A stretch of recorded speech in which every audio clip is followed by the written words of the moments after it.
Guys, welcome back to another episode. Today we're going to talk about Colony House right next to Colony Square, and I'm going to tell you guys why you should live there and you shouldn't live there. Well, how can you have both, Steve? Well, I'm going to tell you because it totally depends on what they're doing on the inside of the building. But before I start getting super opinionated about what I think about specific buildings here, I want to talk about the actual unit that we're going to be showing today. It's a very nice unit. Pretty much most of the units in this building are super nice. This one especially, it's like a 2-story unit. It's almost like a townhouse in the middle of the city. But the cool thing about this one, aside from it having 2 different levels, is that they're actually kind of segmented. So downstairs you have the entire living area. You have like a kitchen, you have a dining room, you have a living area. You actually have this little kind of like nook underneath the stairs, this Harry Potter style thing where you can store all of your stuff. It's like a second pantry under there. So it's pretty cool. And then of course upstairs you have all the bedrooms and a very big master bathroom as well. So really cool unit, really cool place. But let's get into what I have about this place as far as a reservation. So this is a common problem. I hear it a million times. If you work with condos, you're going to hear it on the selling side. You're going to hear it on the buyer side. It's going to be annoying on the seller side because you're going to have these like very interested buyers and they hear these fees and they're going to freak out about them, run away. If you're on the buyer side, it's a huge, almost horse-sized pill to swallow. And that's HOA fees. HOA fees have just absolutely exploded in recent years with everything else. And it's largely due to one, the increased price of what everything takes to maintain. The cost of materials goes up, the cost of labor goes up, and the cost, especially in a lot of these circumstances, the cost of insurance has gone up so much. And a lot of these buildings use insurance companies that are, for instance, in California or Florida, and their rates due to these other events and other places go up as a result. But the big thing about these buildings is that it just adds so much of a monthly cost to the average buyer in an already like hard world of affordability that we're in right now for housing in the US in general. So it makes it very difficult for people, but a lot of people still take that and they still actually go out there and just purchase condos. And that's a whole nother video about the actual condo market and how it's doing. I will put that out soon, so definitely look forward to it if you guys are thinking about doing something pretty soon.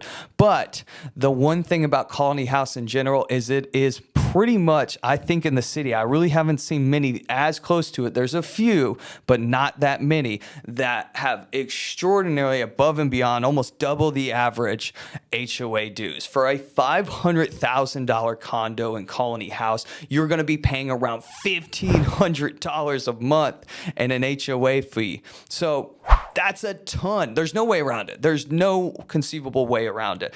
But it also has some heinous things or lack thereof that just make it so much worse. So the big thing that really got me about Colony House is that these HOA fees are extraordinary. And they include internet, they include electricity, they include water.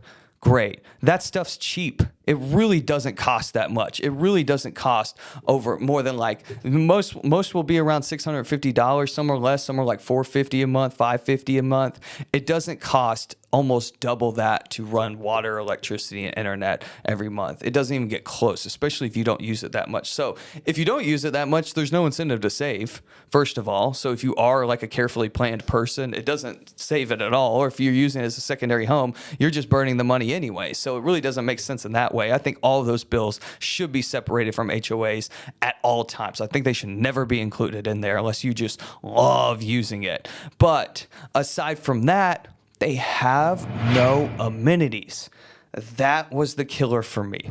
That like shot me right in the heart. I was shocked. I couldn't believe it. You have to go to the gym and pay like $20 a month for the gym at Colony Square or something like that. And they were telling me this, like it was okay. I was like, well, you don't have a pool, like you don't have a gym, there's no fitness. And you go to all these other apartments around the city, these 20, 30,000 apartment units that people have put up in their luxury. They have spas in them. They have hot tubs, rooftop pools, all these really cool things. And Colony Square is an awesome place. It's a very cool place. It's really, hippie and trendy and it's nice, but it doesn't make up for all that. Like you're not paying for that. It's not like you get these things for free in Colony Square just because you're an HOA member here. So that really rubbed me wrong, unless they are having just an extraordinary reserve to like redo the building. It's going to look really cool, and they're going to put all this stuff afterwards, which could happen. It could be a thing. And if that is true, I probably would buy a condo here. I probably would tell you to just, suck it up and pay $1,500 a month until that happens. But until that does happen, I don't think it's worth it. It's going to be one of the first condo buildings that actually tell people I wouldn't personally buy one in this building. I would scoff at that, and I haven't, succumbed to it yet. I never have. I've seen them in the past to be that expensive, even after filming this video, and even, I've been busy for the past month. It's been about a month between me doing this and me actually recording the unit and showing it. It's still just a huge pill to swallow. And the buyer was immediately like, no way. And pretty much any buyer that will see it after that, usually their reaction is that. It's almost become this infamy in my searches with buyers in the area. I think the amount of equity that you're going to burn in your property with that and taxes on top of it will almost barely, it would be very hard to see a day and very recently where your principal will actually count past the taxes and the HOA fees, because they're just burning money in your pocket. Other than that, fantastic units, and let's get into it. Let's show you it, because if you do have the money, it's one of the best places you can possibly live. So guys, without further ado, Colony House.